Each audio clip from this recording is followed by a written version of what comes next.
Sí, Mira, Magda, te quiero presentar aparte de Judith, que a quien creo que ya conoces, hay un gusto conocerte, el, Magdita, un gusto conocerte. el doctor Un Igual, Miquel, placer. el doctor Miquel Petito, que es el pasado presidente del Grupo Venezolano de Glaucoma y, es ac- Encantado, doctora. y, y hola, actualmente, igualmente. Mucho gusto. y Guardo actualmente hermosos recuerdos de México. Ah, claro. Por supuesto, sí, ¿verdad? Sí, claro que sí. sí, Qué señor. bien. Y está, bueno, bienvenido el doctor, el doctor Apam. Ya está conectado David. David Sí, Apam es especialista en genética. Yo te mandé sí, los datos señor. ahí de su currículum. Y Sí, también ya señor. estás viendo ahí en la pantalla a la doctora Caro Prado, que también es egresada de aquí del hospital y es Sí. médico adscrito y está muy enfocada a la parte de glaucoma en niños. Ujú. Perfecto, excelente, bienvenidos y bueno, muchísimas gracias Gracias. por disponer de su tarde y de su tiempo para compartir sus conocimientos con nosotros. Magda, qué Jesús, gusto disculpa, ya estás verte. grabando, ¿verdad? Ya estamos grabando, sí, vamos a darle acceso a la sala general, ¿verdad? Sí, sí. Perfecto. Admitir todo.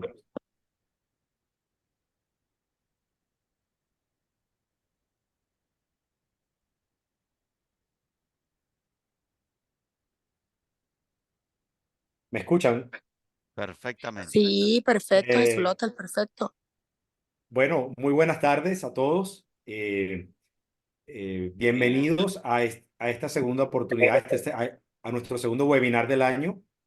Eh, eh, hoy jueves 21 de marzo, quiero darle la especial bienvenida a tres médicos de, de México, a la doctora Magdalena García Huerta, de quien tuve el honor de ser su becario de primer año, junto cuando ella y la doctora Judy Cantillo y la doctora Janet Hernández eran mis becarios de segundo año, de persona a la que le agradezco mucho por todas las cosas que aprendí basados en su gran experiencia. Y quiero también darle la bienvenida a la doctora Carolina Prado, quien es médico adscrito al servicio de glaucoma de la Asociación para Evitar la Ceguera en México.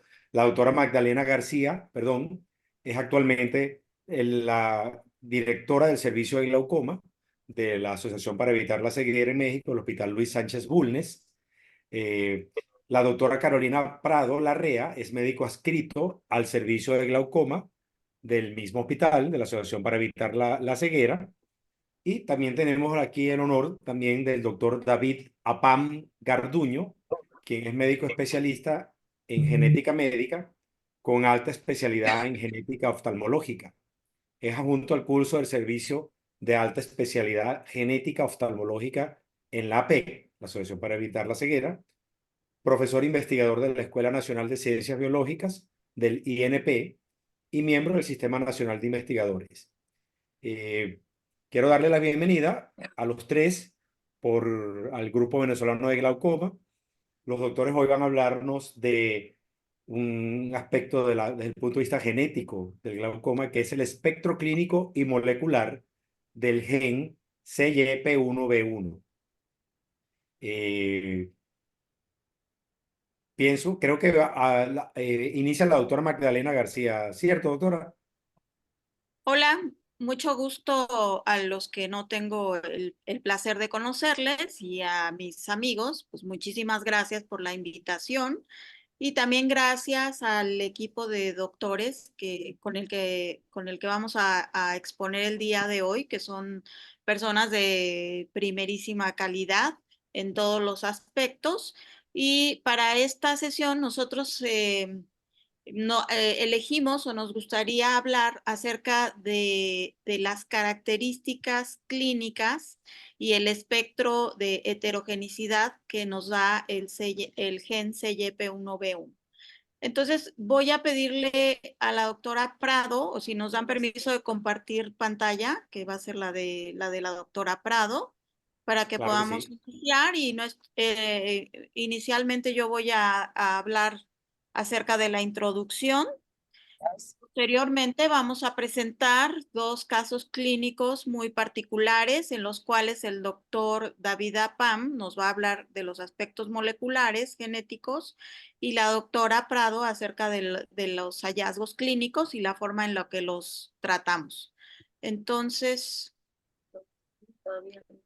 ¿nos pueden habilitar, bueno, a la doctora Prado para compartir pantalla? Por favor.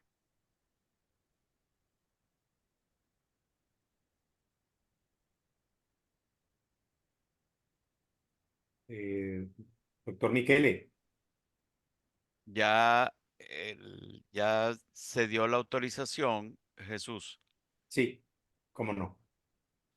pero recuerda que tú estás de anfitrión, debes habilitarlo Ujú. desde tu computadora, Eh, donde dice compartir pantalla. Compartir pantalla, perfecto.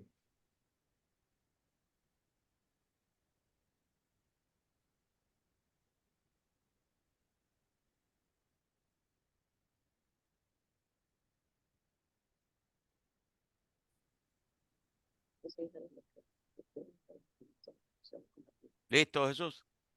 Eh, Creo que me está dando, pero va a compartir es la mía, creo.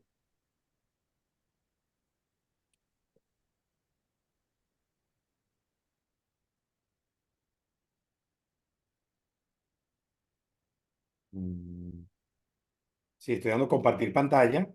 No, pero mira, a nosotros nos aparece que todavía el anfitrión tiene deshabilitada la función de compartir pantalla.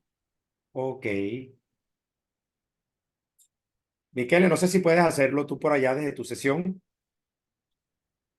Tú tendrías que hacerlo anfitrión a él, Jesús. Ok.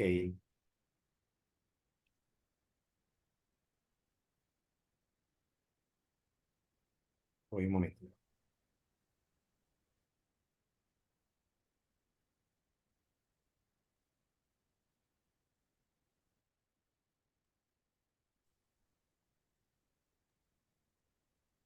Donde aparecen 3 punticos sobre mi recuadro, Sí, señor. me nombras ahí Hacer anfitrión. anfitrión. Perfecto, te estoy haciendo anfitrión en este momento.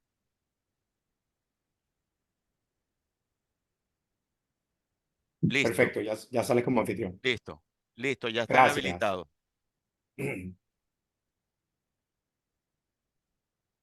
Y ahora pueden habilitar, por favor. Perfecto.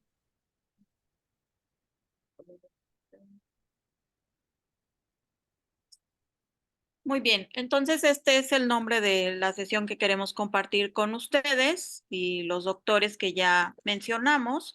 La que sigue, por favor.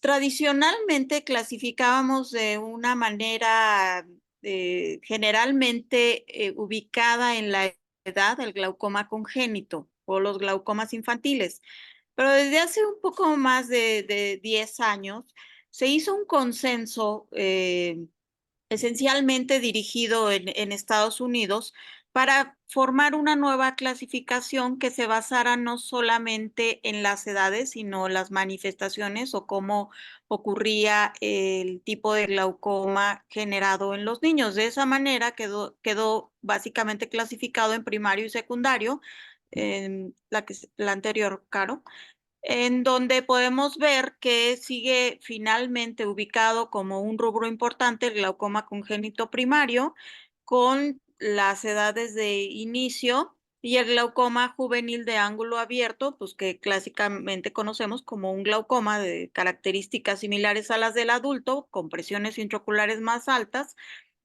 sin ningún otro hallazgo que justifique la aparición del mismo. Ahora sí, la que sigue.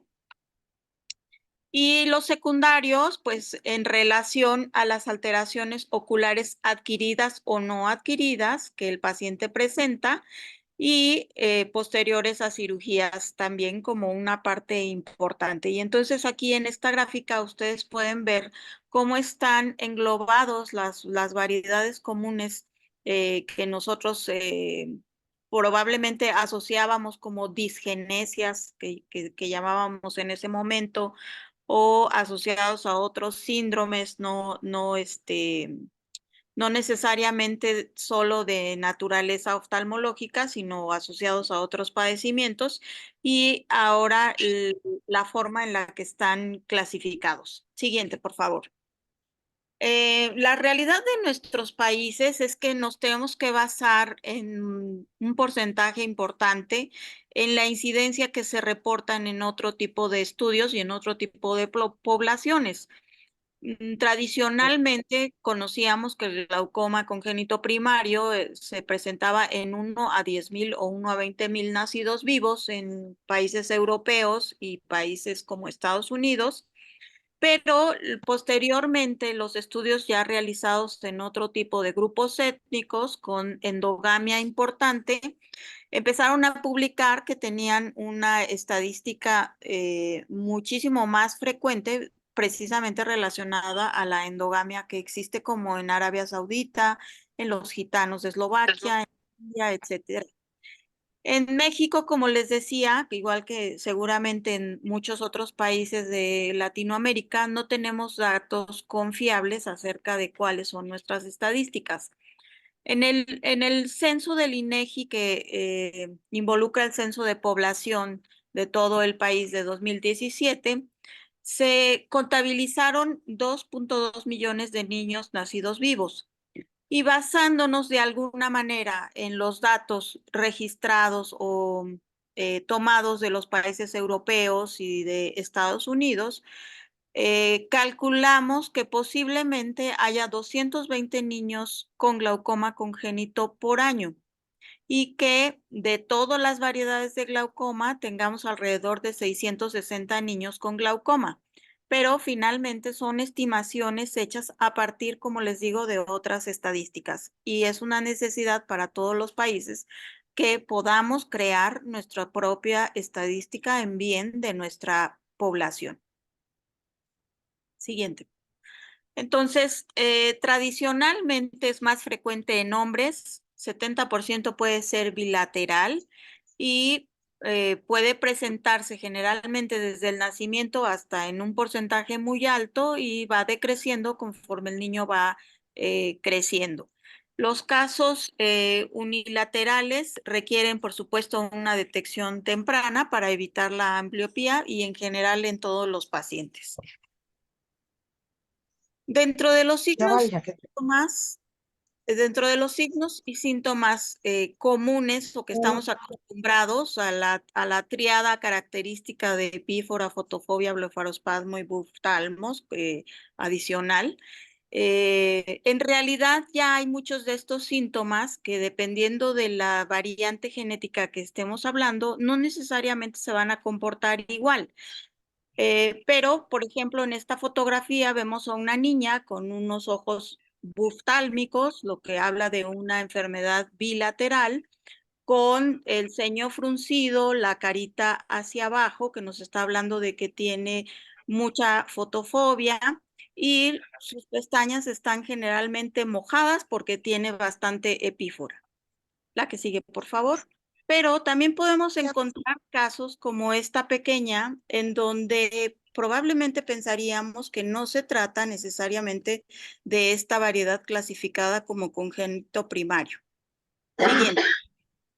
Algunos otros aspectos importantes que debemos de considerar, además de lo anterior, es que los niños pueden tener la presencia de vasos cercanos a los bordes palpebrales, que se conoce como rémora palpebral, y aquí vemos a una pequeña ya sedada, en donde podemos identificar bien las características de glaucoma congénito en el ojo derecho, pero en el izquierdo podríamos pensar que se trataría de otro padecimiento por el grado de opacidad corneal que tiene, cuando en realidad el caso también es un glaucoma congénito primario. Siguiente, por favor.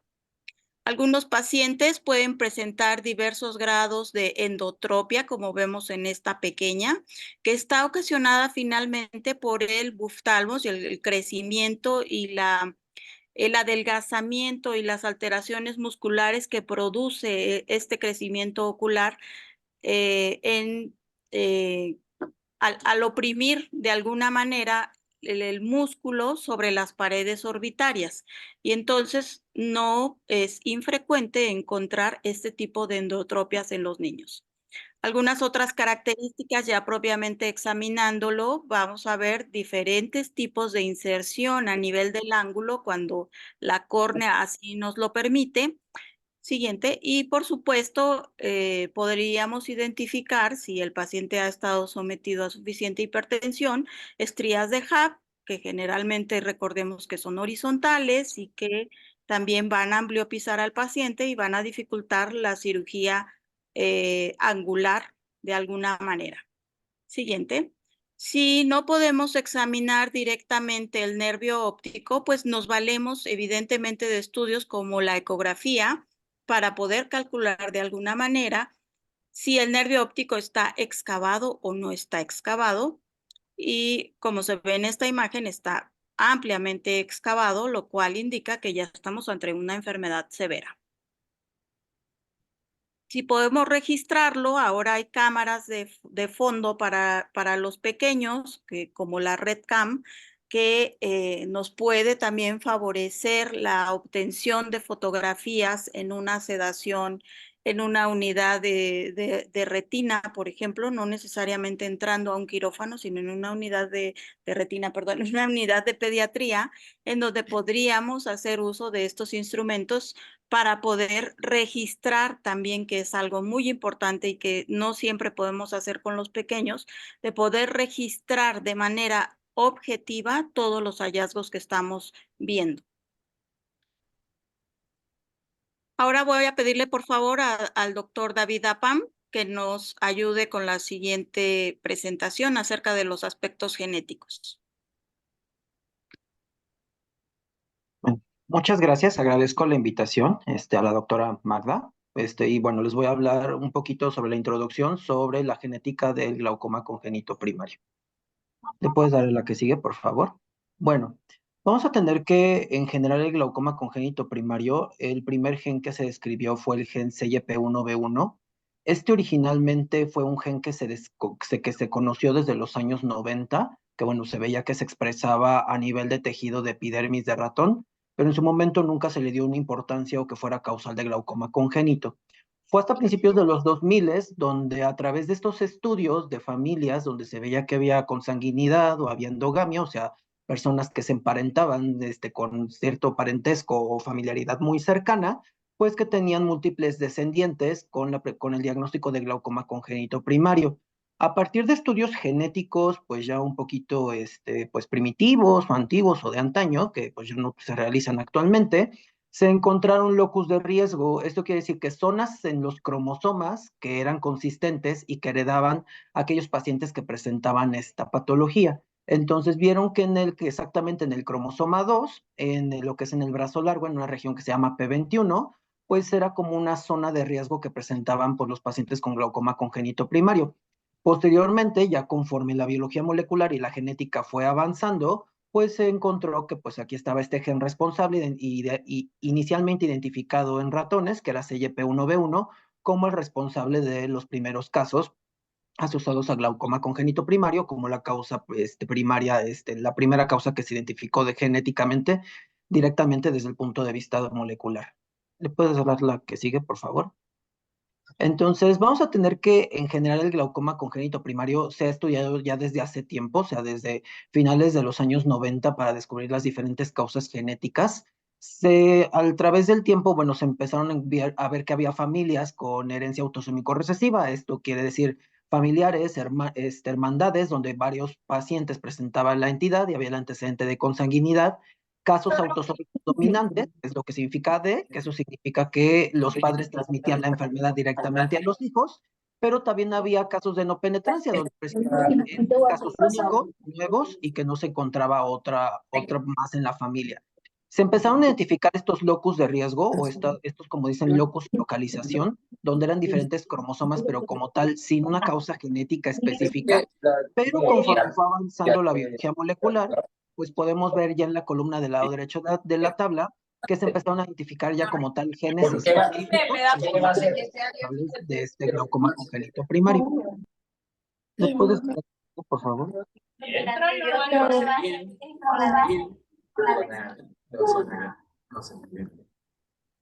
Creo que hay un poquito de ruido. Ya. Esta diapositiva es una diapositiva que en un momento la armamos entre equipo de glaucoma y genética. Que, bueno, a mí en lo personal me gusta mucho porque resumimos el abordaje del... Si no, voy a guardar un tantito silencio.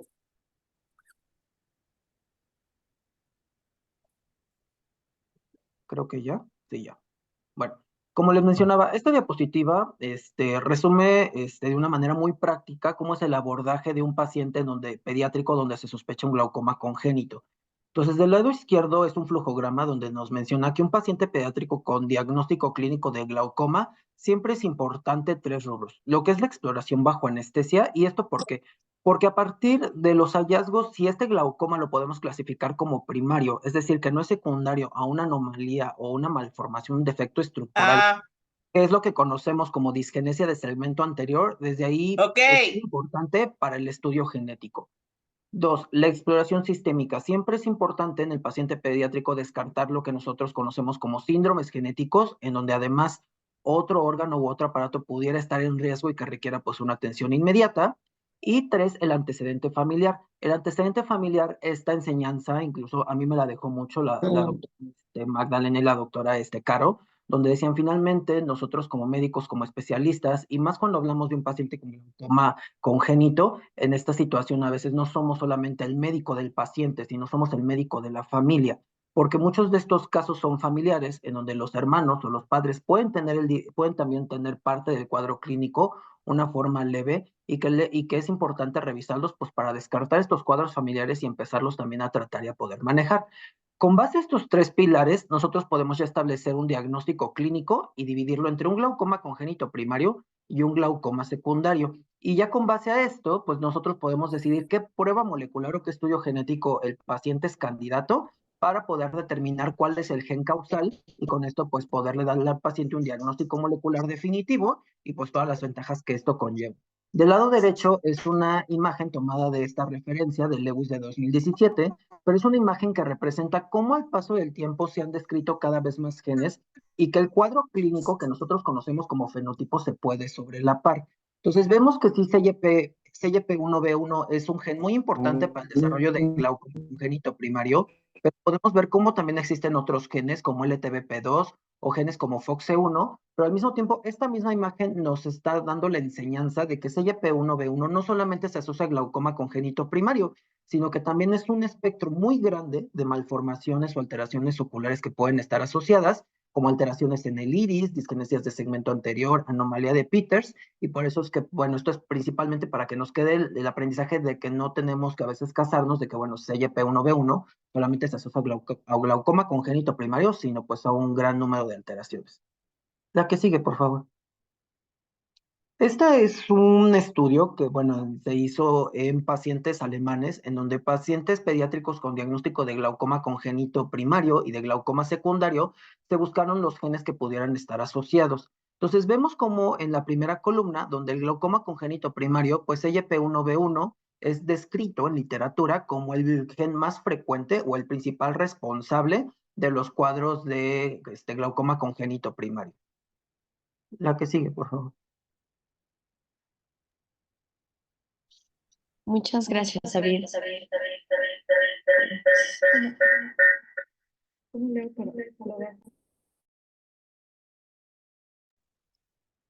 Listo. Vamos a presentarles unos casos clínicos que ejemplifican lo que estamos platicando sobre el fenotipo tan variado que nos puede dar el gen CYP1B1. Entonces, nuestro primer caso se trata de una paciente femenino en quien se diagnosticó glaucoma congénito primario a los 15 días de nacida. Aquí se presenta su árbol genealógico donde, como pueden observar, existe un antecedente en el área, en la rama paterna de probable glaucoma congénito y un antecedente en la rama materna de un probable méduloblastoma. En la exploración que se hizo en esta paciente en el momento de la revisión, el ojo derecho presentaba aumento en el diámetro corneal, tanto el ojo derecho como el ojo izquierdo, perdón, presentaba una opacidad corneal importante que impedía la visualización de las estructuras del segmento anterior. Se realizó ultrabiomicroscopía y se realizó ecografía modo A y modo B para valorar el estado del ojo y como pueden observar en las dos imágenes, hay un aumento del eje anteroposterior, 19.28 en el ojo derecho, 18.85 en el ojo izquierdo, lo normal para ese momento es de 17.2. Y como pueden observar en las imágenes inferiores, donde está la flecha, hay un aumento de la excavación del nervio óptico. Estas son las imágenes de la ultrabiomicroscopía, se solicitaron ya que no podíamos observar nada de los detalles de la cámara anterior. Como pueden observar, es una córnea bastante gruesa, tiene una cámara anterior formada, el iris está descrito como hipoplásico, si se fijan en el corte que observan del lado derecho de la pantalla, el borde pupilar llega prácticamente al margen o al ecuador de donde empieza el cristalino, y también se describe al cuerpo ciliar como ligeramente hipotrófico. David, no sé si nos quieras comentar esta parte. Sí. Bueno, esta paciente, desde el punto de vista genético, se decidió empezar con el análisis molecular del gen CYP1B1. Esto con base a que, como podemos ver en los cuadros amarillos, pues una paciente que al tener una exploración bajo anestesia no se encontró una disgenesia o una malformación secundaria. Entonces, con esto, pues sabemos que dentro de las causas moleculares de glaucoma congénito primario, pues el principal gen o el más frecuente es el gen CYP1B1. Además de esto, bueno, cuando indagamos un poco más en los antecedentes familiares, sí logramos corroborar que tenía el antecedente de este tío de por rama paterna con antecedente de glaucoma, ya con un diagnóstico molecular, y bueno, como sabemos que entre familiares pues se comparte pues la genética, pues decidió nada más analizar este gen. Entonces aquí podemos ver en la tabla del lado derecho cómo se encuentran dos mutaciones o lo que conocemos ya actualmente como variantes patogénicas, que son cambios en el material genético que ocasionan una enfermedad. Vemos que la paciente tiene dos cambios en estado heterocigoto. Esto significa que los tiene en cada uno de los genes que heredó de cada uno de los progenitores y se ve el estudio molecular de los padres, como mamá es portadora de una mutación y el padre es portador de la otra mutación. Entonces, con esto podemos concluir que la paciente heredó ambos alelos, o sea, cada gen CYP1B1 con una mutación, lo cual va a llevar finalmente a que esta paciente, pues desde el punto de vista genético, no produzca o la proteína de CYP1B1 sea disfuncional. En la parte de abajo es un estudio que, bueno, con el que se realizó, que se llama secuenciación Sanger, donde nosotros podemos ver la secuencia de los nucleótidos. Cada curva representa el nucleótido que debe de tener la posición en ese gen, y vemos cómo a partir de la flecha vemos un sobrelape, cómo se van sobrelapando diferentes colores de las curvas, lo cual esto nos está indicando el cambio a nivel del material genético y que nosotros podemos traducir como una mutación o una variación. Ahora, también algo importante es que siempre que se nos reporta una alteración genética, no todas las alteraciones o cambios a nivel del material genético sí afectan la proteína. Dentro de las enfermedades genéticas tenemos algo que se le conocen como polimorfismos, que son variantes benignas, que simplemente son cambios que todo el mundo puede tener como parte de la diversidad natural. Y entonces lo que nosotros hacemos es que vemos si a nivel de la proteína estos cambios tienen algún impacto. Entonces, aquí lo que podemos ver precisamente cada letra lo que significa es el aminoácido que va a componer la proteína. Desde el número 1, donde vemos una M, que es la metionina, porque bueno, todas las proteínas en el genoma, bueno, en la estructura humana empiezan con una metionina, hasta finalmente, pues, el 544, que vendría que es lo que equivaldría al asterisco, que es lo que termina la formación de la proteína. Vemos cómo la paciente con las dos variantes o mutaciones, todo lo que está en color rojo es lo que no está produciendo desde el punto de vista genético. Entonces, con esto podemos concluir que finalmente, pues estas variantes o mutaciones sí son responsables de que la paciente no produzca, pues gran parte de la proteína CYP1B1, que finalmente es una enzima, y que bueno, cuando estas mutaciones truncan esta formación de la proteína, generalmente son proteínas que ni siquiera se expresan a nivel celular, porque cuando son sintetizadas, en automático la célula las termina degradando. Ahora, este es igual el otro cambio, este es el cambio que fue heredado por mamá. Aquí no como tal no lleva una pérdida de aminoácidos de la proteína, sino donde vemos la posición de la letra E, que es un aminoácido, que es donde está el cambio, nada más cambia el código genético, cambiando por una letra K, que lo vemos en el segundo recuadro, que es el cambio de un aminoácido por otro. Hay ocasiones en que el simple hecho de un solo cambio de un aminoácido cambia completamente la configuración de la proteína. Del lado derecho vemos un modelo tridimensional de lo que son las proteínas que estaría produciendo la paciente. Estos modelos los podemos generar a través de programas bioinformáticos, en donde, pues, en la que es en el modelo de listones de color azul, que es un modelo 3D de la proteína, es una proteína, pues, estructuralmente normal, pero vemos como en el modelo que está de color rojo, que es el modelo que representaría la proteína que produce la paciente por parte de mamá, vemos cómo la configuración cambia completamente, haciendo que sus dominios sean más estrechos y que esto finalmente pues lleve también a una proteína disfuncional. En esta diapositiva les presento la evolución clínica de esta paciente. La paciente se presentó desde el día 1 como un glaucoma de muy difícil control. Aquí observan el resumen de cirugías que se hizo prácticamente durante el primer año de vida. En el primer mes, lo primero que se decidió hacer es una trabeculotomía con trabeculotomo de Harms en ambos ojos por abordaje superior. Posteriormente, a los 5 meses, requirió una ciclofotocoagulación transescleral inferior, únicamente en los 180 grados inferiores en ambos ojos. Después, a los 7 meses, se procedió a hacer un implante de Barbel 250 en el ojo izquierdo, que se requirió realizar una cantotomía con cantolisis para poder acceder a la órbita. Vamos a ver más adelante el video. Y a los 11 meses de edad, un implante de Barbel 250 en el ojo derecho con cantotomía y cantolisis también. En la comisión, los bomberos del Distrito Capital, con los 7 efectivos de la estación de la China y los Eh, de autopista. Creo que un celular está abierto de Juan Carlos. No sé si me puede ayudar silenciando. Y que se encuentran en un estado crítico. Tribunal Sexto de Juicio de Juvenal continúa 30 años de prisión con profesor. Los resultados del proyecto,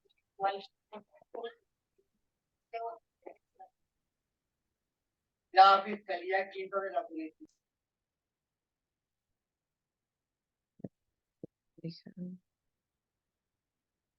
Ahí está. Me deja compartir el video. Un momento en lo que...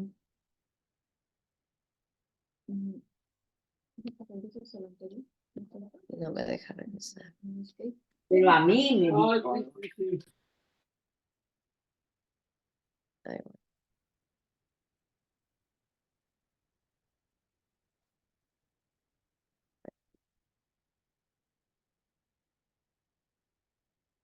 Ahí está.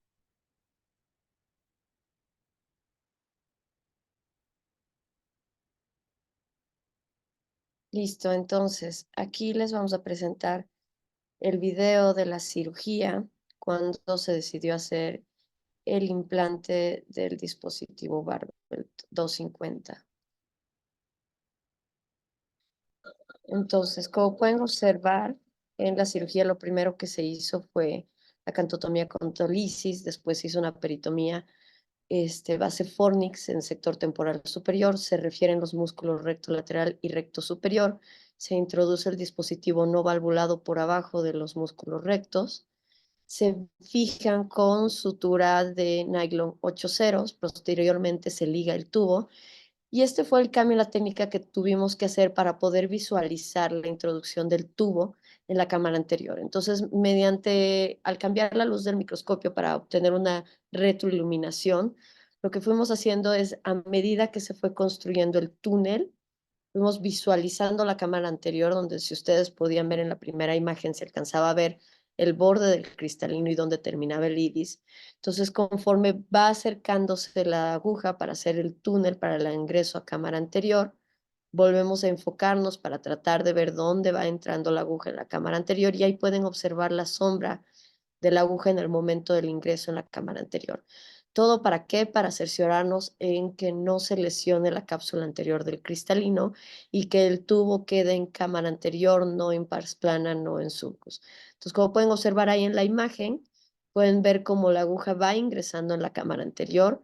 La aguja no se va dirigiendo hacia el centro, sino de manera tangencial, paralelo a la circunferencia del iris, para disminuir el riesgo de toque a la cápsula anterior del cristalino.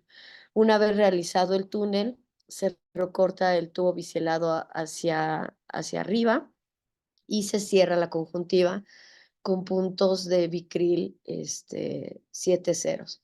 Una vez cerrada la conjuntiva, volvemos a hacer la técnica de retroiluminación para ver si se puede observar, pero no se alcanza a observar el borde del tubo. Y finalmente se repara la cantotomía cantolisis. El mismo procedimiento se repitió para el otro ojo. En esta diapositiva lo que les presento son las curvas de crecimiento ocular. Parte del seguimiento de los pacientes pediátricos es valorar cómo se va comportando el crecimiento del tamaño del globo. Y como observan ahí, tiene la curva del ojo derecho, ojo izquierdo. En la flecha roja está marcado el momento en el que se hizo la trabeculotomía con Harms. En la flecha de color morado se observa el momento en el que hizo la ciclofotocoagulación transescleral y en la flecha azul pueden observar el momento en el que se decidió el implante del dispositivo no valvulado y posteriormente pueden ver también cómo el ritmo de crecimiento del globo ocular en el caso del ojo derecho se volvió mucho más estable, incluso hubo una ligera reducción del eje antero-posterior y en el caso del ojo izquierdo todavía mucha variabilidad en las mediciones del eje antero-posterior por ecografía.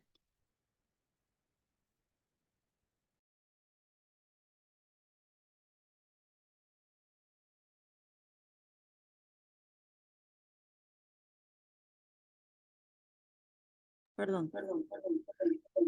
Ya, si quieres, Marta. Como ustedes pueden ver, es un caso complejo, además con la mala suerte de haber heredado el alelo de ambos padres. Pero vean aquí en el seguimiento cómo de una córnea totalmente opaca, a intervenirla y tener un mejor control de la presión intraocular, empieza a haber transparencia en la periferia de la córnea. Todavía queda algo de opacidad central, pero ya podemos ver con una red cam la imagen del fondo de ojo o al menos la silueta y algunos otros aspectos del nervio óptico que no se podían ver al principio. Y con esta transparencia que la niña ha logrado, si le puedes dar clic al video, Caro, ya creció ahora la pequeña, ya tiene 3 años. Ya tiene 3 años. Este video no es tan reciente, desde el año pasado, pero la niña alcanza a distinguir algunos colores o evidentemente necesita estimulación especial y el apoyo de los padres en esta parte de la estimulación visual, pero la niña puede caminar, ha desarrollado su lenguaje de manera casi natural y la identificación de objetos y de colores como se los mencionaba. Le damos antes de esto. Evidentemente, no todos los casos van a ser similares, pero tampoco todos los casos van a ser el cuadro típico al que estamos acostumbrados. A mí me gustaría preguntarles primero a la doctora Caro si cuando ella ve por primera intención un paciente referido como esta pequeña o con características similares, ¿cuál es la cirugía que tú eliges de primera intención en este caso? Sí, en casos de niños con un diagnóstico como glaucoma congénito primario, siempre la cirugía de primera opción es tratar de hacer algún tipo de cirugía angular, si la córnea está transparente, llámese goniotomía, llámese hacer un GAT, en la cual podamos tratar la mayor área posible del ángulo de la cámara anterior. En caso de que la córnea esté opaca, como es el caso de esta niña, siempre intentamos hacer una trabeculotomía por abordaje externo, ya sea con sutura, para intentar pasar la sutura. En algunos casos llega a pasar 360 grados, la mayoría de los casos no. Y en dado caso de que no pase, aunque sea con trabeculotomo de Harms, para intentar por lo menos abordar ese ángulo de primera intención. Voy a abrir el micrófono. Y otra pregunta, tanto para el doctor Pam como para la doctora Caro, sería, en este momento en el que nos encontramos, ¿creen ustedes que deberíamos llamar o clasificar? Bueno, hay una nueva clasificación, ya lo mencionamos, pero deberíamos referirnos de una manera diferente a este tipo de pacientes en lugar de llamarlo solo glaucoma congénito primario o glaucoma, voy a mencionar secundario, alguna disgenesia, etcétera. ¿Creen ustedes que eso tiene que modificarse? Creo que en la actualidad la importancia de poder tener el estudio genético y en los casos en los que se encuentra el gen que es responsable de la alteración que estamos observando, sí es muy importante señalar asociado a qué gen es la patología que estamos viendo. Porque como en este caso llamaba la atención desde el día uno la opacidad corneal importante. Muchos de los que vemos glaucomas congénitos sí llegan córneas opacas, pero en el caso de esta niña llamaba muchísimo la atención que la opacidad corneal era tan importante que hasta la córnea estaba gruesa, con aumento del grosor importante. Y en algún punto hasta nos hizo sospechar en que tal vez no era un glaucoma congénito primario, sino que tal vez era algún tipo de las que antes estaban catalogados como disgenesias de segmento anterior. Entonces, esto nos ejemplifica, o sea, por ejemplo, los cambios en el iris, como pueden ver en la última fotografía. Ese iris ni siquiera llega a tener un borde pupilar normal, no llega hasta el área central, nada más parece un collarete, un remanente, como si diera incluso la apariencia de una aniridia parcial. Entonces, esto nos habla de las muchas alteraciones que nos puede dar, en este caso, el gen CYP1B1. Entonces, sí creo que es importante que empecemos a como ponerle nombre y apellido. O sea, sí es un glaucoma congénito primario, pero asociado a qué gen. Y eso nos va a orientar mucho entre las características clínicas que tenemos y esperemos que en un futuro eso también nos ayude a tomar decisiones sobre el manejo quirúrgico de estos pacientes. Yo estoy muy de acuerdo con lo que menciona la doctora Carolina. Considero que conforme se van encontrando cada vez nuevos genes y se van describiendo los cuadros clínicos, todo este espectro clínico, los fenotipos, las complicaciones o pronóstico, incluso ya a nivel de literatura universal, no solamente para glaucoma congénito se ha aplicado, sino para otras patologías, formas de tosis congénitas, distrofías de retina. Es que, bueno, ya la nueva tendencia es que ya no solamente se le ponga glaucoma congénito primario o glaucoma congénito secundario, sino el glaucoma congénito asociado al gen tal, o sea, gen CYP1B1, gen LTBP2, porque eso nos amplía el panorama y entonces nosotros al ir conociendo más sobre el impacto que tienen los diferentes genes en el cuadro del paciente, pues nosotros podemos saber también qué poder esperar y cómo poder actuar. Sin embargo, la clasificación primaria que se realizó, la de entre primario y secundario, considero que sí es importante y tampoco es una clasificación que se tenga que olvidar, porque también partimos de ahí. O sea, con base a cómo lo vamos definiendo en glaucoma congénito primario, secundario, a disgenesia del segmento anterior, podemos saber qué camino es el que vamos llevando, incluso desde el punto de vista genético, para saber dónde empezar a estudiarlo y poder determinar las diferentes causas. Entonces, no considero que las clasificaciones sean como excluyentes, pero sí la nueva clasificación de ya ponerle un apellido como tal, que es el genotipo, sí es muy complementaria y nos amplía mucho el panorama de todo el espectro de este grupo de pacientes. Muy bien, y nada más una pregunta extra para David. Es en el momento en el que ustedes como genetistas reciben nuestra información con casos así similares, pero que no sabemos ningún antecedente familiar, ¿es el primer gen que ustedes, digamos, que tienden a examinar o a correr? Por eso nosotros como, bueno, se menciona bien en literatura y lo trabajamos muy bien en el hospital, o sea, somos un equipo. O sea, genética depende mucho de servicio de glaucoma, como bueno, nosotros también vemos que, bueno, nuestro servicio pues también es, pues, auxilia muchos servicios dentro del hospital o las especialidades oftalmológicas. Entonces, realmente algo para nosotros que es un pilar muy importante es la valoración completa de lo que es el globo ocular por parte del especialista en glaucoma. Porque en este caso, pues nosotros al saber que tiene ciertas alteraciones, o sea, desde que nos describen todo, o sea, desde el punto de vista muy minucioso, que si tiene estrellas de Hub, que si tiene una discoria, que si tiene un ectropio nubio, o sea, cualquier mínimo detalle a nosotros nos va orientando ya con todo lo que hay en literatura, qué genes ir a empezar a estudiar. Actualmente ya también en muchos lados en donde a veces, o sea, lo hemos visto al revisar bueno, los manejos que se dan en otras partes del mundo, pues a veces ya no se prefiere solamente analizar un gen, sino ya ampliarte a un panel de genes o hacer un estudio completo del genoma o el exoma completo para tratar de cubrir todo. Pero bueno, a veces en ciertos lados o ciertos países donde los estudios genéticos son más limitados, el que tengamos una descripción muy minuciosa o completa del fenotipo del cuadro clínico ocular a nosotros nos ayuda a saber a partir de cuál gen empezar. Porque, por ejemplo, si en este caso la exploración bajo anestesia de esta paciente nos hubieran dicho otras características, como que, bueno, tiene un ectropio nubia, tiene un embriotoxón posterior, la verdad es que definitivamente no hubiéramos empezado por el gen CYP1B1.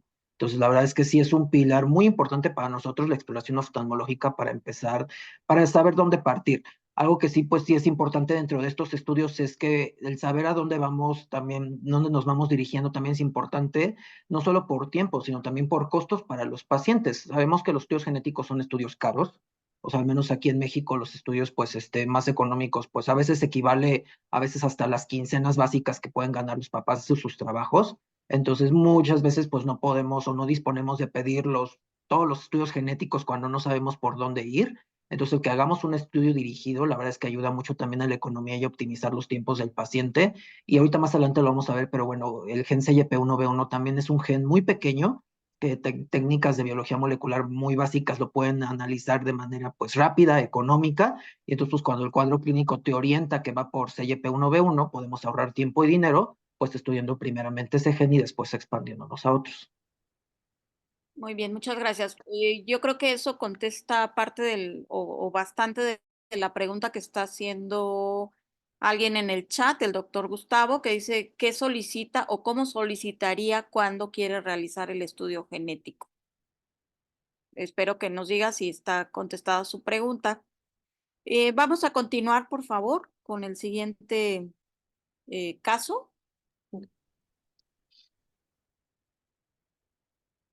El segundo caso es de una paciente femenino de 13 años con diagnóstico de referencia de glaucoma por disgenesia de segmento anterior que se le realizó a los 2 meses de edad. La paciente fue tratada por medio externo al hospital desde los 2 meses hasta los 13 años de edad cuando llega con nosotros. Ahí observan el árbol genealógico, donde tenemos a nuestro caso, que es un caso aislado de glaucoma congénito secundario de disgenesia de segmento anterior. Estas son las fotografías clínicas de la paciente. En el momento de su ingreso, el ojo derecho presentaba una visión de percepción de luz con la presión intraocular muy baja, 5 milímetros de mercurio sin ningún tratamiento. El ojo izquierdo, como pueden observar, presenta una visión de cuentadedos con la presión en 35 milímetros de mercurio con 5 hipotensores, es decir, 4 hipotensores tópicos más acetazolamida bioral. Lo que llama mucho la atención en la exploración oftalmológica inicial es la opacidad corneal central que tiene en los dos ojos. Sobre todo, observen las características en el ojo izquierdo. Llama mucho la atención e incluso recuerda a las características clínicas de los pacientes con diagnóstico de síndrome de Peters. Em, Ahorita les voy a enseñar los antecedentes quirúrgicos. En el caso del ojo derecho, eh, recibió una ciclofotocoagulación transescleral con láser micropulsado, posterior a la cual desarrolló desprendimiento de retina y tisis bulbi, por eso la visión en percepción de luz y la presión en 5. Y en el caso del ojo izquierdo referían una trabeculotomía con trabeculectomía en el sector superior, lo cual justifica esa iridectomía superior que observan, pero no sé si alcanzan a ver en la parte inferior de la imagen del ojo izquierdo, como incluso es visible el ecuador del cristalino, como si hubiera una especie de coloboma de iris. Y ella no había recibido ningún tipo de procedimiento quirúrgico en el área inferior, la conjuntiva inferior no se veía tocada. Entonces, tenemos una paciente con una opacidad corneal central muy delimitada y con una alteración en el iris inferior que incluso diera la apariencia de una especie de coloboma. Esta es la ecografía a su ingreso, el eje anteroposterior del ojo derecho de 25.32 milímetros de mercurio con un DR total del ojo derecho, un desprendimiento de retina total. Y en el caso del ojo izquierdo, un ojo muy grande con un eje anteroposterior de 31 milímetros, es muy, muy grande. Y la ecografía también reportaba con aumento de la excavación papilar. Este es el campo visual que se hizo a su ingreso, con una reducción importante, reducción generalizada de la sensibilidad, únicamente con una isla de visión central. Y no sé, David, si nos quieras comentar el abordaje que decidió Genética con los datos clínicos que les dimos hasta este momento. Sí, claro. Bueno, entonces, aquí a diferencia del otro paciente, vemos que este paciente, el cuadro oftalmológico es más complejo. O sea, podríamos decir que tiene un glaucoma congénito primario, pero, o sea, del ojo derecho, pero del ojo izquierdo el fenotipo, pues, es más complejo, sí presentan una disgenesia de segmento anterior. Entonces, a veces cuando pasa estas situaciones, cuando no nos adentramos a estudiar CYP1B1, porque aunque sabemos que sí puede dar también cuadros de disgenesia y cuadros más complejos, pues para poder abarcar más y poder tener un diagnóstico concluyente, pues decidimos realizar un estudio que conocemos como panel molecular. El panel molecular es a través de una técnica conocida como secuenciación masiva en paralelo de nueva generación. Es un estudio que, bueno, optimiza costos y también tiempos, en donde se analiza o se secuencia de manera paralela una gran cantidad de genes y tú le pides al programa bioinformático qué genes quieres son los que te analicen y te amplifiquen para determinar si hay alguna alteración o una mutación. Entonces, este panel lo que hicimos fue que se analizó 81 genes, que son genes causales de malformaciones de disgenesia de segmento anterior, así como de glaucoma congénito. Y si le puedes pasar a la que sigue, por favor, Caro. Entonces aquí vemos cómo el resultado es positivo, en donde vemos que sí se encontró también dos variantes o dos mutaciones en estado heterocigoto, ambas en el gen CYPB1. La primera que es una de lesión bastante grande, que va a llevar a que se forme como tal una proteína trunca, o sea, de tan solo 69 aminoácidos. Vimos que la proteína tenía más de 450. Y el otro, pues también es una mutación, que esta es una mutación que también es una de lesión, pero que también va a llevar pues también una pérdida importante de la proteína. Vemos que al final viene un número 18 y eso significa que la proteína solamente va a tener 18 aminoácidos. O sea, ambas mutaciones fueron corroboradas que también fueron heredadas de ambos padres, o sea, los padres son portadores para lo que son variantes o mutaciones en CYP1B1, y a diferencia del otro paciente vemos cómo estas mutaciones, pues sí son mutaciones, pues desde el punto de vista molecular o bioquímico más severas, ya que incluso lleva pues que prácticamente son proteínas que pues no se llegan a presentar o a producir. Esta es la evolución del segundo caso, nuevamente un glaucoma de difícil control. El resumen de las cirugías que recibió la niña: una trabeculotomía en ambos ojos a los 2 meses de edad, después una trabeculectomía en ambos ojos dentro de los primeros 5 años de vida, la ciclofotocoagulación transescleral con láser micropulsado en el ojo derecho que llevó a un desprendimiento de retina y atisis bulbi en el ojo derecho. Y finalmente, cuando llegó con nosotros, se optó por realizar un implante de Barbel 350 en el ojo izquierdo. Magda, no sé si quieras comentar algo más del caso o si nos vamos a lo último de las generalidades.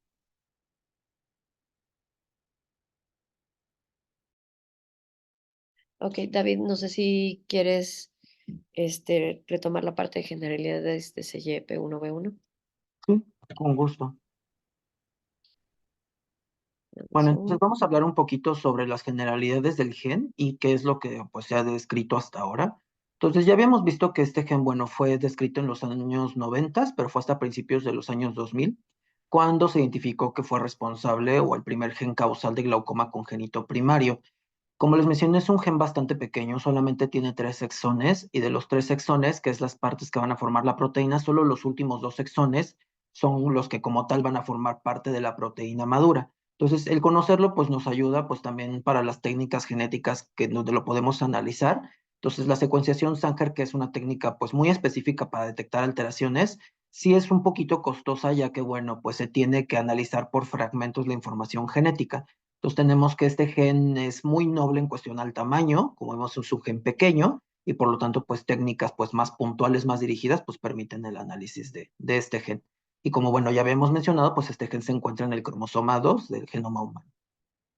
Entonces, este gen se sabe que codifica para una enzima, una proteína que pertenece a estas del citocromo P450. Su actividad es de monooxigenasa, o sea, esta enzima lo que se encarga es de catalizar procesos de oxidación y de reducción para diferentes proteínas o sustratos. Y bueno, se ve que participa mucho en el metabolismo de fármacos, de metabolismo de colesterol y de síntesis de esteroides y otros lípidos en diferentes grupos celulares.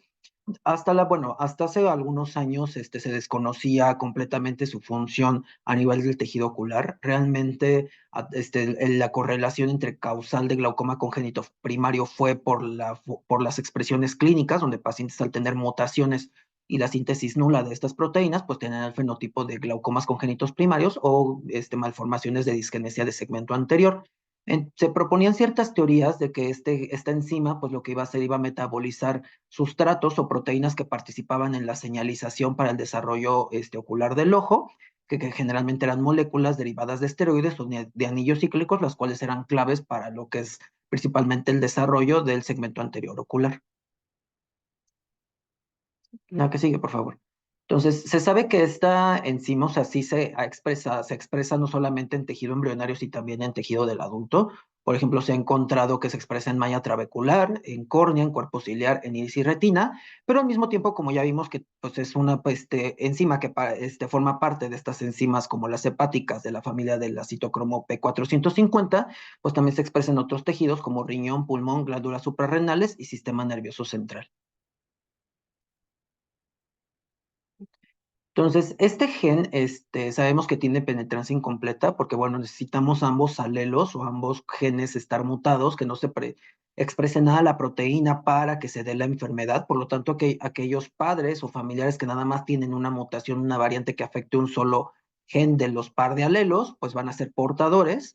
Y bueno, vemos que también, pues, las mutaciones o variantes patogénicas de este gen pues dan una amplia expresividad variable. Esto quiere decir que es un espectro clínico, o sea, un gran número entre lo que es casos muy leves o casos muy severos de glaucoma congénito primario. Y bueno, en cuestión al porcentaje, que bueno, esto también va de la mano con las preguntas que inicialmente hicieron, pues sí se sabe que a nivel mundial el 50% de los glaucomas congénitos primarios pues son secundarios a mutaciones o variantes patogénicas en este gen. Ahora sí depende mucho de la zona geográfica, de lo que había mencionado Magda en las primeras diapositivas, pues se sabe que en aquellos países donde hay una alta tasa de consanguinidad o poblaciones muy pequeñas, donde bueno, pues muchos son familiares, pues sí se ha descrito que CYP1B1 es el responsable pues del 95-99% de los glaucomas congénitos, pero bueno, en países más grandes o poblaciones más abiertas, pues el porcentaje pues va disminuyendo. A nivel de América Latina y en México sí hay estudios sobre la frecuencia de CYP1B1, pues por ejemplo en población mexicana. Hay un estudio ya un poquito de años atrás, que es del 2012, que se realizó en pacientes mexicanos, y se encontró que pues el porcentaje de mutaciones en glaucomas congénitos o pediátricos es solamente del 10%. Y bueno, un estudio que todavía no está publicado, de otras instituciones, que bueno, ya está en vías de publicarse, pues sí se ha visto que este porcentaje de CYP1B1 en población mexicana es un poquito menor, que más o menos es del 6 al 8% de los casos. Entonces vemos que a diferencia de estas comunidades como Arabia Saudita o zonas de Medio Oriente, pues CYP1B1 pues en población mexicana, pues la frecuencia pues no es tan alta. Ahora, diapositiva lo que representa pues es la fisiopatología o bueno, cómo se va dando el cuadro clínico de la enfermedad. Entonces, como podemos ver en el primer cuadro, pues como tal no se va a expresar lo que es el RNA mensajero y por lo tanto la proteína de la enzima CYP1B1. debido a una mutación. Esto va a llevar a una función alterada, lo que va a llevar a que que no haya un adecuado desarrollo de lo que son las estructuras del segmento anterior y también una disfunción de la malla trabecular. Sabemos que como tal esto pues va a llevar al aumento de la presión intraocular, lo que va a llevar pues a la alteración del nervio óptico y que bueno, sabemos que esto pues lleva a una disfunción o discapacidad visual. Por otro lado, pues también se sabe que CYP1B1, que estos son de los cambios que recientemente se describieron hace 2 años, como ya específicos que ya se conocen a nivel de tejido ocular. CYP1, esta monoxigenasa, sí se encarga de regular muchas proteínas de canales, principalmente las bombas de sodio y de potasio que se expresan a nivel de la córnea. Entonces, sí, ya hay estudios a nivel de tejido funcional en ojo humano, en donde se ha visto que cuando hay disfunción de este gen, estos canales o estas bombas, que principalmente se encuentran en la córnea y también en endotelio, pues esto también pues afecta de manera importante la córnea. Entonces, como vimos en los casos que ya presentó la doctora Caro, vemos como pues, son pacientes que sí tienen una disfunción o una opacidad corneal importante, y esto, bueno, pues por la función directa que pues tiene este gen directamente en el tejido corneal. Entonces, dentro del cuadro clínico que se ha descrito en CYP1B1, pues sí se han descrito no solamente glaucoma congénito primario, sino también ya se ha descrito como responsable de cuadros de glaucoma juvenil, cuadros de disgenesias de segmento anterior, desde anomalías de Axenfeld-Rieger o también desde anomalía de Peters, y dentro de las últimas alteraciones que también se describieron en 2017 es la presencia de una citopatía o la úlcera de von Hippel, donde pues aquí generalmente mutaciones severas se asocia que ya está una disfunción endotelial, o se ha visto que también son córneas que incluso tienen alteraciones o la falta de formación de un endotelio y una membrana de Descemet, lo cual pues lleva pues a cuadros clínicos muy severos, donde se ha visto que incluso los pacientes pueden tener hasta mal pronóstico en las cirugías o también rechazar los injertos corneales.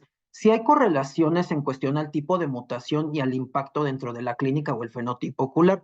Se ha descrito que aquellas mutaciones que nada más cambian un aminoácido por otro dan fenotipo de glaucoma congénito primario o glaucoma juvenil, que de cierta forma es un cuadro clínico más leve, mientras que las mutaciones nulas, donde de plano no se produce la proteína, pues sí nos daría un cuadro clínico más grave, y esto correlaciona con el segundo caso que presentó la doctora Caro, donde vemos que pues la paciente no producía como tal ninguna proteína a partir del genoma ni del generado por papá y de mamá, lo cual llevaba pues que el espectro de la disgenesia de segmento anterior, pues vimos que era un cuadro clínico pues más complejo.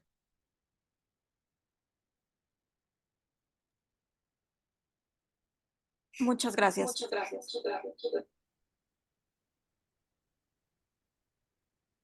Entonces, como ustedes han podido ver, la verdad es que conocemos de manera clínica un pedacito de todo de todo este complejo mundo de un solo gen, y eso que el doctor Apam nos está diciendo que es un gen pequeño. Imagínense ustedes con genes más complejos. Entonces, no hay que olvidar uno, que el glaucoma infantil, y en este caso, este tipo de glaucoma ocasionado específicamente por este gen, igual que muchos otros genes, tiene una gama de presentaciones muy variadas, que es finalmente la heterogenicidad que dan estas mutaciones o estas variantes patogénicas. Entonces no hay que olvidarlas y hay que sospecharlas y mantenernos de alguna manera en contacto estrecho con nuestro equipo.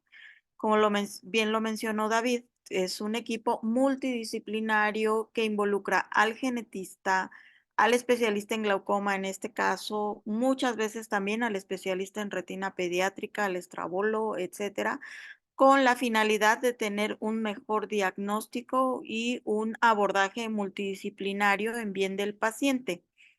Em, los diagnósticos moleculares nos han ayudado mucho, y sobre todo lo estoy mencionando en referencia al hospital en donde nosotros trabajamos, nos han ayudado mucho a conocer mejor cómo se comportan estos cuadros clínicos, cuál es la fisiopatología de estas enfermedades, cómo brindar un adecuado consejo genético, cómo tratarlos, también para nosotros ha sido muy importante, y Es algo que indudablemente se requiere en cualquier hospital en donde estemos manejando este tipo de pacientes, que finalmente son casos muy complicados y que requieren cada día más un equipo más especializado. Como vieron en el último caso, pues la paciente presenta muy probablemente una úlcera de von Hippel, y vean cómo, a pesar de tener el mismo gen subyacente, las manifestaciones oculares no son necesariamente las mismas que las de la paciente del primer caso, o que otros casos que ustedes seguramente puedan ver en sus prácticas privadas.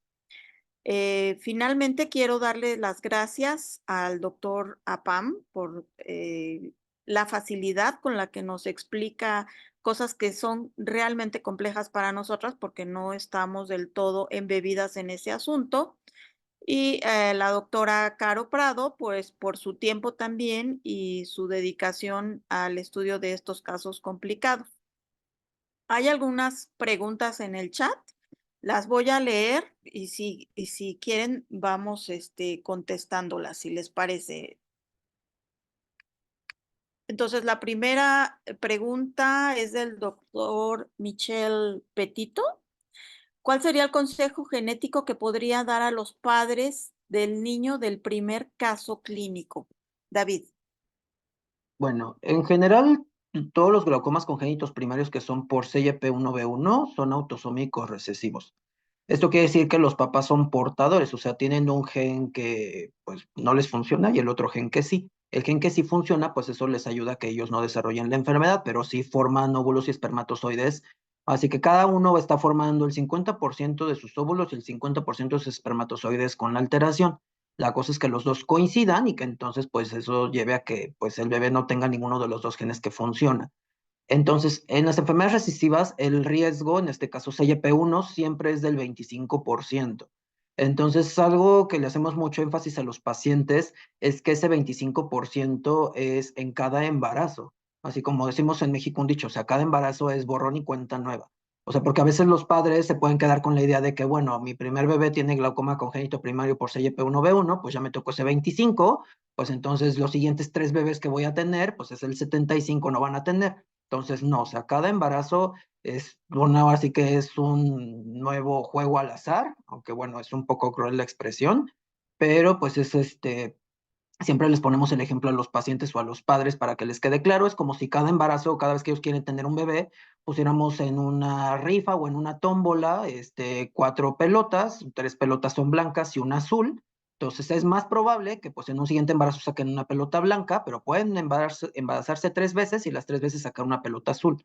Entonces pues desafortunadamente hemos tenido casos en el hospital donde pues a veces hasta 3 casos de glaucoma congénito primario de embarazos diferentes, y que bueno, pues esto sí tienen que quedar claros a los pacientes para que ya con base a este porcentaje, pues ellos decidan tomar pues la decisión con base a estos riesgos.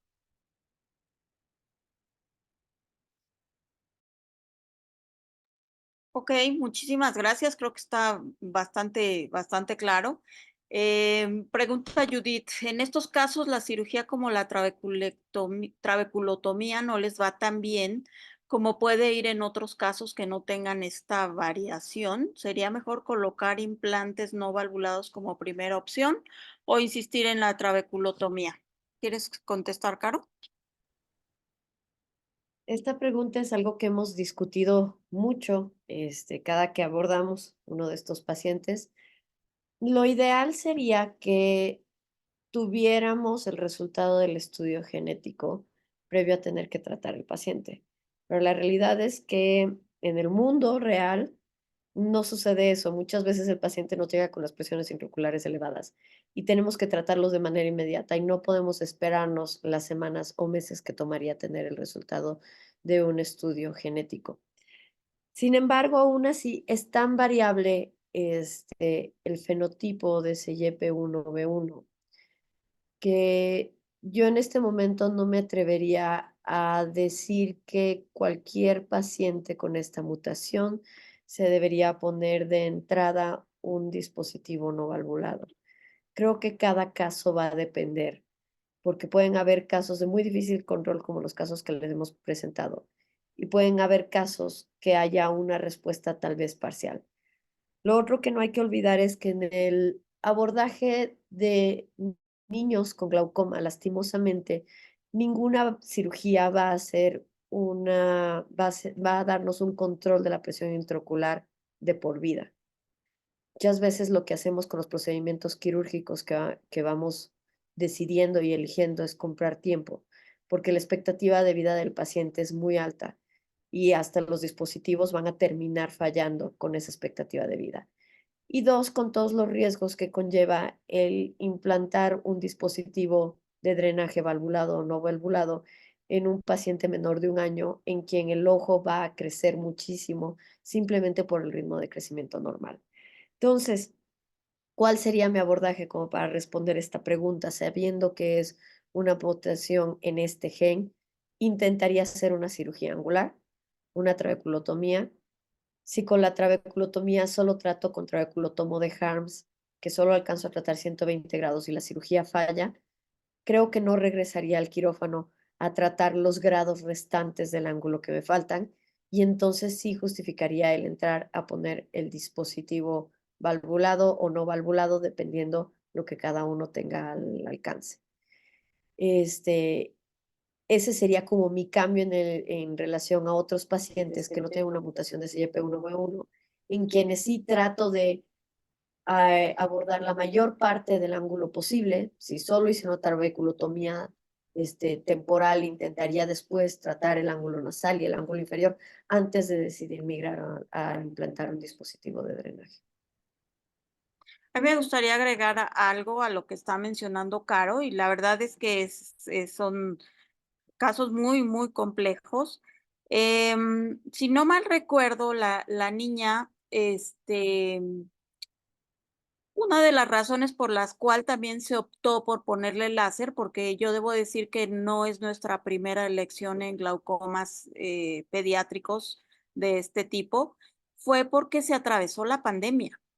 Entonces, a ella la conocimos justo el año que inició la pandemia, si no mal recuerdo.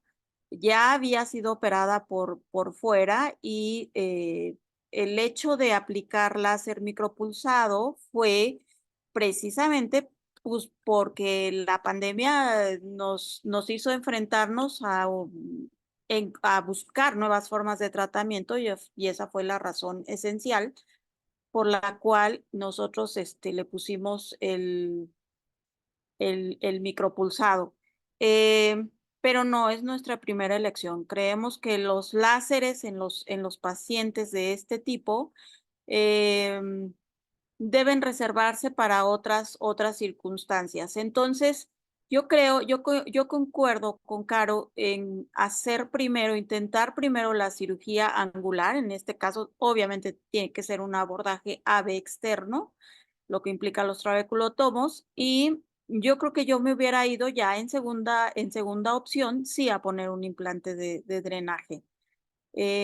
Gustavo Espinosa quiere hacer una pregunta y prefiere hacerla por micrófono. Si pudieran ustedes abrirle el micrófono, Jesús, por favor. Hola, no, ya aquí está activo. ¿Qué tal, Magda y Caro? Eh, Quería hacer una pregunta a Caro. Digamos, yo entiendo esa parte de que en nuestros países es un poquito complejo el estudio genético previo, pero aún en un país desarrollado, o sea, uno pudiera hacer un estudio genético, ¿cuánto se demora? Y lo pregunto porque el otro día estaba viendo un Grand Rounds del Bascom Palmer y Peter Chen, con el que estuvo Caro. Él decía que había una variante en donde ellos habían descrito y descubierto que el canal de Schlemm siempre estaba como muy colapsado y que no había como mucha opción de trabeculotomía y que a lo mejor en ese caso él decía que le llegó el examen después, pero él decía que si lo hubiese llegado antes, a lo mejor no hacía la trabeculotomía. No sé, o sea, digamos, en ese sentido, ¿cuánto se demora un examen genético lo más rápido? Y en los países desarrollados sí se hace eso antes de la cirugía, no sé, pregunto. Eh, sí, más o menos aún así para ellos tardan aproximadamente 1 mes en tener el resultado del estudio genético.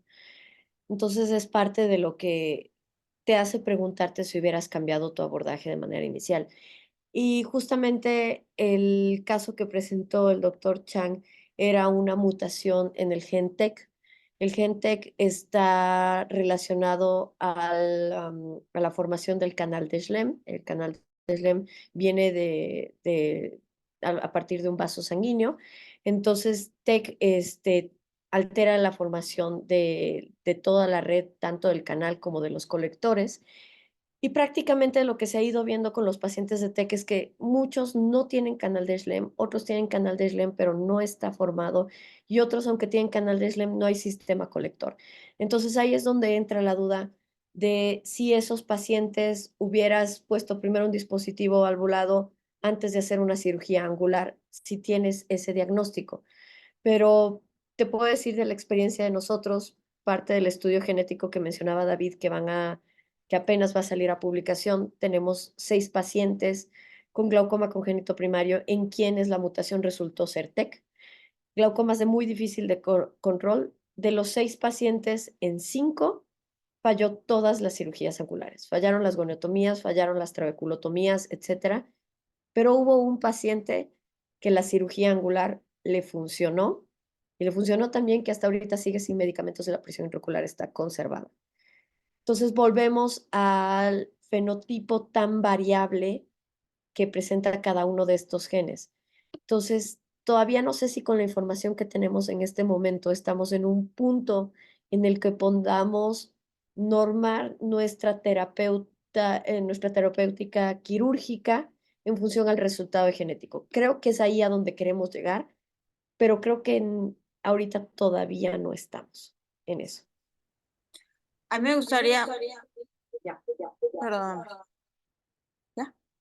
A mí me gustaría reafirmar esa parte y creo que desde el punto de vista de tratamiento en este momento, no estamos o no debemos estar a la espera del resultado de genética, porque incluso hay pacientes a quienes se les ha pedido su exoma y han pasado muchos meses y no tenemos todavía resultado, más de 6 meses. Sin embargo, lo que sí creo definitivamente es que en este momento lo que debemos hacer es tratarlos de acuerdo a lo que nosotros podemos ver clínicamente. Y por esa razón es por la que intentamos hacer, de todas formas, de inicio una cirugía angular hasta donde sea permitido.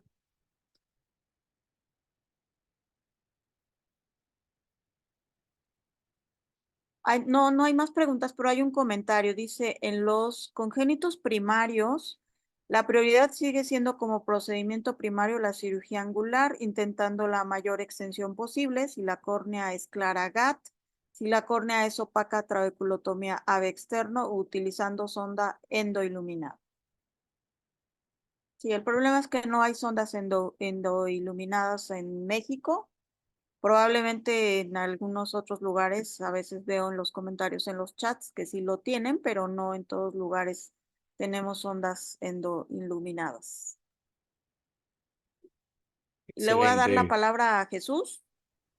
Excelente, Magda, a la doctora, felicidades a la doctora Chucho, Carolina, a Magdalena. ¿Me escuchan? Chucho Salvatierra. Aló, Sí, aló. sí, Jesús, se escucha, sí, adelante. Tienes Sí. yo creo que silenciado tu micrófono, Chucho. Para ver. ¿Me logran ver ahí? Hola. Sí, sí. Hola, Magda, ¿me Abre escuchas? tu micrófono, Chucho. Sí, está abierto, pero me sale aquí como abierto. No te oímos. No, sí se escucha, Jesús. Escucha. Sí se escucha, ¿verdad? Sí, sí, sí. Sí. Ok. Magda, ¿me escuchas? ¿Aló? Hola. Sí se escucha, Jesús. ¿Me escucha? Ok, Hola. perfecto. Yo creo que Estás en mute. Magdalena no me escucha a mí. Sí, por alguna razón Magda no escucha, pero todos los demás escuchamos. No sé si la doctora Carolina.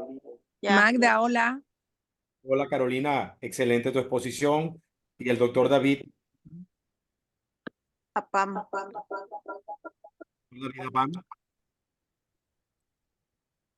Quería felicitarlos por la dinámica de la charla, el dominio, realmente la seriedad con que se ha manejado este tema. Sin duda, el glaucoma congénito eh, es una catástrofe para, para la familia y es un desafío para nosotros como glaucomatólogos eh, poder abordar este tipo de pacientes.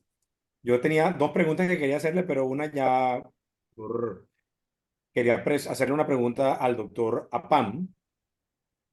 ¿Qué papel cree él que podría tener la terapia clínica a futuro hacia la transformación del gen en el tratamiento como ayuda complementaria en el tratamiento del glaucoma congénito primario? También tenía la pregunta de qué forma, ya lo respondió en la última parte, en la revisión de generalidades, que de qué forma los polimorfismos específicos del gen influían en la susceptibilidad para individuos desarrollar diferentes tipos de glaucoma. Bueno, en relación de los polimorfismos, o sea, en CYP1, B1 sí están descritos que hay polimorfismos que pueden predisponer a glaucoma juvenil y glaucoma del adulto de ángulo abierto. Finalmente sabemos que los polimorfismos pues simplemente son cambios en el material genético que puede haber, que como tal no causan una enfermedad, pero sí es un riesgo. Entonces, en esta situación, cuando un gen tiene un polimorfismo que es un polimorfismo de riesgo, el porcentaje realmente no es tan alto de riesgo. O sea, si comparamos con la población general, una persona que no tiene en cualquier, y eso hablamos en cualquier patología ocular donde hay polimorfismos. Si una persona que no tenga un polimorfismo, sea para glaucoma juvenil o otras patologías como desde miopía o formas de uveitis, etcétera, o sea, los riesgos son muy bajos, o sea, menos de 0.1%, que es bueno, son riesgos que cuando sí se presenta un polimorfismo, el riesgo se tiende a elevar generalmente del 4 al 6%. Generalmente es un riesgo bajo, por ejemplo, en el caso de, incluso hasta también se sabe que aquellos que son portadores, que nada más tienen una mutación, o sea, o un polimorfismo, ese riesgo es el que permanece. Que bueno, sí es importante conocerlo porque bueno, finalmente, pues los pacientes aquí lo que tratamos de aplicar pues es la medicina preventiva, o sea, que tengan pues el seguimiento por un especialista en glaucoma para que en cualquier momento si llegan a desarrollar estas formas de glaucomas tardíos, ya por otras causas externas que se van sumando a los polimorfismos, pues se pueda intervenir desde antes y se pueda pues dar pues como tal un manejo.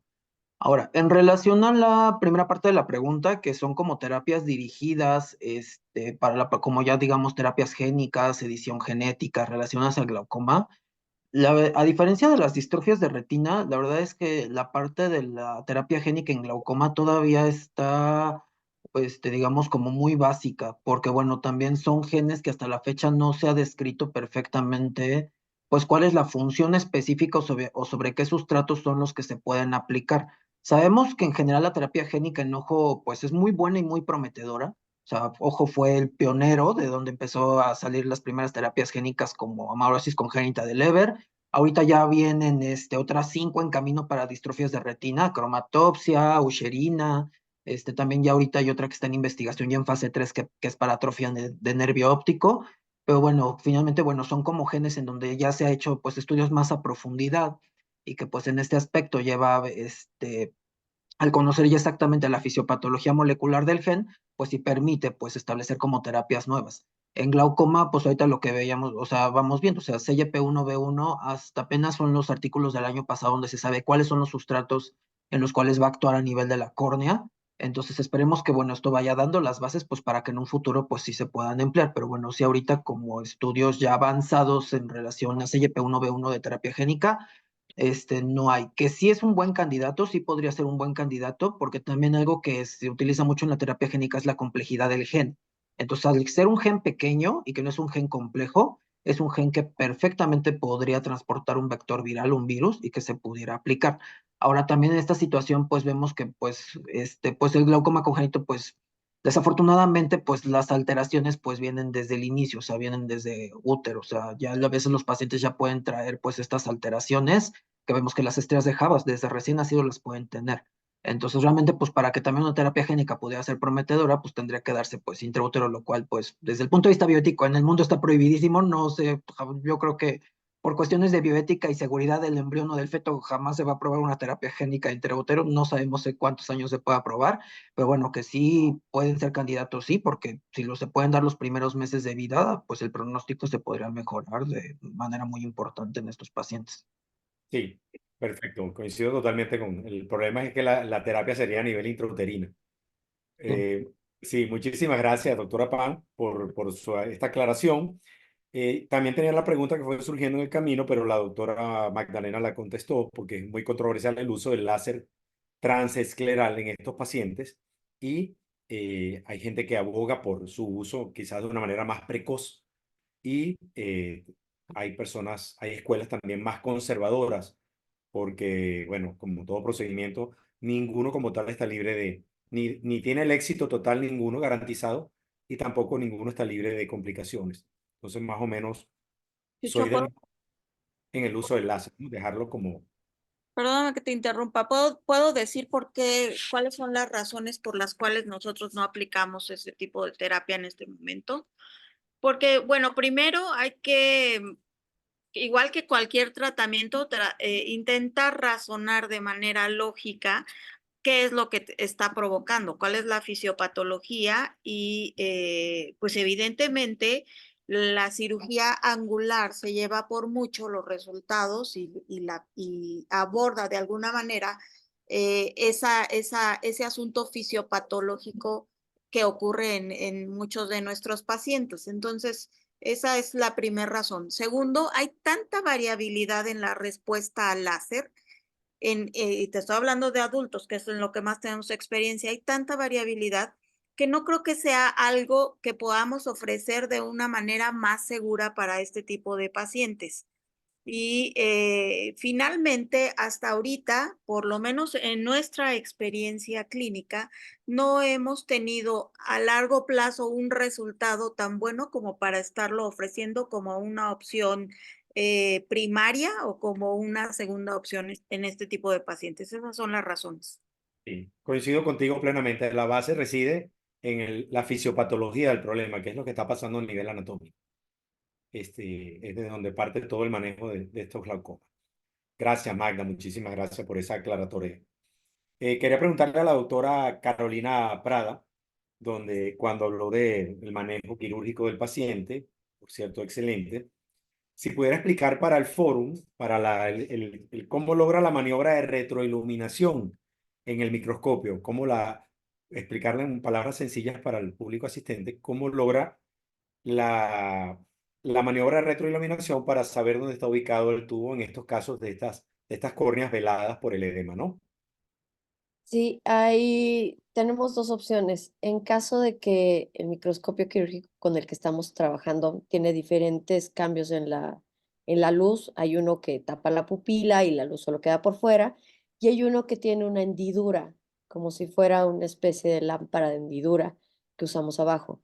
Entonces, lo que se hace es con la hendidura se ilumina como la periferia de la córnea para poder que la luz atraviese desde la periferia y el reflejo que lleva es lo que nos permite observar qué es lo que está pasando en la cámara anterior. La otra opción es, si no lo tenemos, también se puede hacer con una lámpara de mano, con las que exploramos los reflejos pupilares.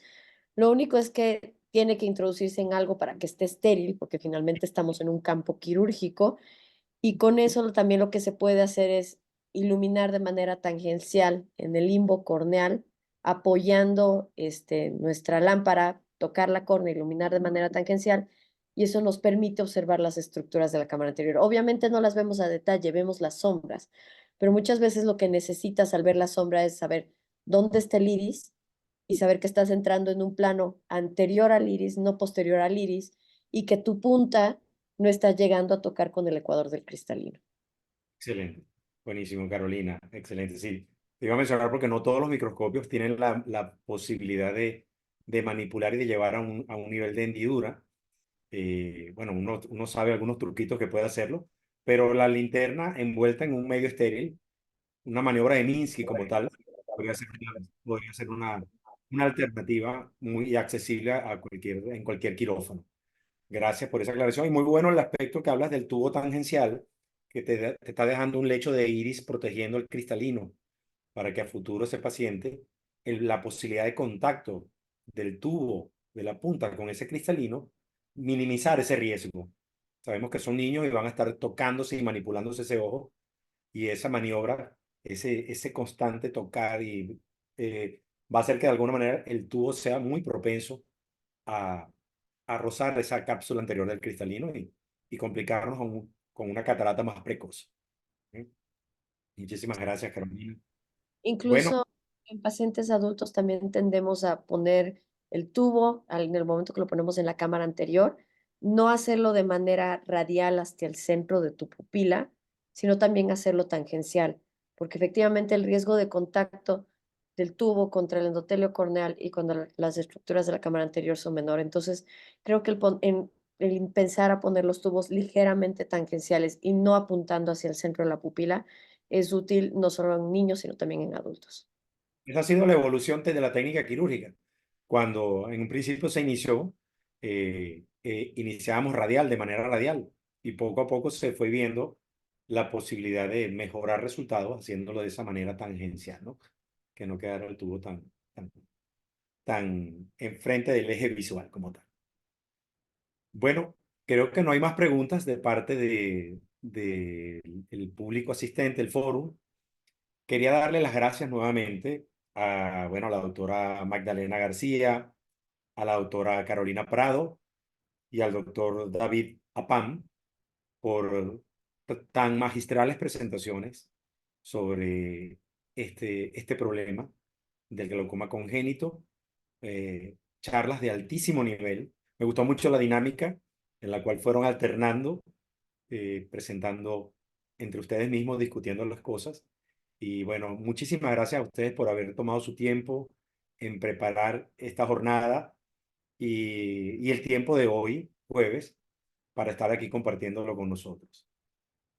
Esperamos que podamos vernos pronto en una próxima oportunidad y seguir compartiendo con ustedes.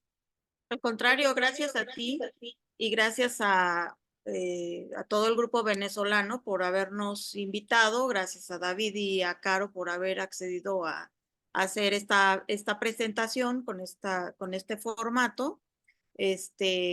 Hoy seguimos aquí todavía en el hospital porque es jueves y ya sabes que es mi día quirúrgico, entonces vamos saliendo apenas ahorita de quirófano, pero estamos con mucho gusto. Y allá se ve la ventana que aún es de día. Ya no estoy. Ok. Bueno, muchísimas gracias, Magda. No te escuché, a ver otra vez. Aún se ve la ventana que es de día, la ventana al fondo tuyo. Ah, bueno, estoy en la biblioteca. Vamos en la biblioteca. Bueno, muchísimas gracias. Gracias al Grupo Venezolano de Glaucoma, a los asistentes y a este panel magistral que hemos tenido hoy en la noche.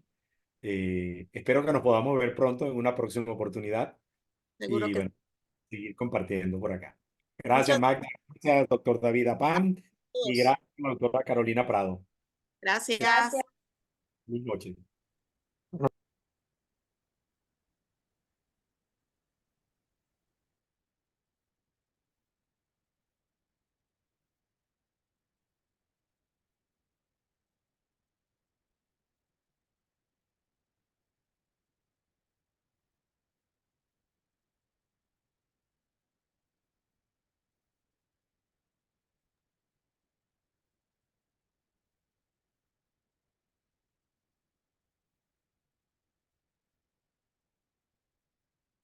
Saludos, Miquele. Mi amigo, Diego, estoy parando aquí la grabación. perfecto. Hola, Eh, Doc. Diego, saludos. Diego, ¿cómo estás? Todo bien, todo bien. Coño, qué Excelente buena estuvo la ponencia. charla, estuvo muy buena. Una cosa, Jesús, hola Diego, con respecto a dejar un canal abierto con estos expertos, porque cuando uno tiene estos casos realmente se necesita discusión, ¿no? Doc, Discusión. podría sacar a las otras personas. Sí, cómo no. Ahorita el anfitrión es Miquele. ¿Podrías sacar Ah, a los otros participantes, Miquele, por favor? Sí, un segundito.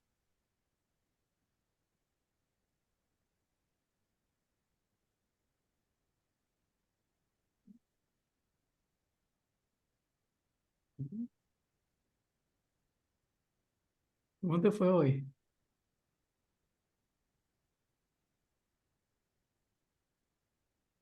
Hay un Samsung SMA 14, A146 que no sé quién será.